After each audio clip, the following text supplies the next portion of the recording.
বাংলায় একটা কথা আছে না, যে তেল মাথায় সবাই তেল দেয়। হুম। তাই ওই এনজিও আর কোম্পানির জব গুলোর ব্যাপার হচ্ছে সেম। মানে যারা অলরেডি চাকরি বাকরি করে, মানে চাকরির মধ্যে আছে, যাদের অভিজ্ঞতা আছে, তাকে আবার ডাকে যে তোমরা আও, তোমাকে আমরা চাকরি দিব। মানে ওই কোম্পানিতে 20,000 টাকা বেতন পাও, আমার কোম্পানিতে 25,000 পাবা। হুম।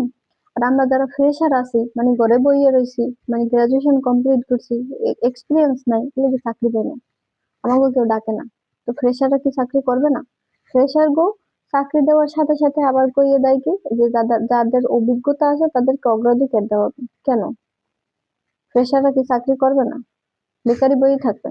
সরকারি চাকরি তো এমনিই পায় না, ঘুষের লেগে সব জায়গায় দুর্নীতি।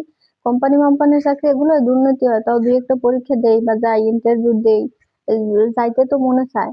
যে চাকরি তো সবারই পাইতে মনে চায়, কেউ তো ঘরে বেকার সে বইয়ে থাকতে চায় না।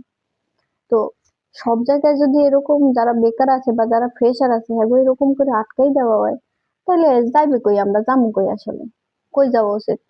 আন্দোলন সবাই করে, রাজনৈতিক বিষয় নিয়ে করে, যারা বেতন পায় শিক্ষকেরা আন্দোলন করে, এরা মাছ খাইতে পারে না, মুরগি খেতে পারে না, তোমার বেকারেরা খাই কি, বাঁচি কেমনে?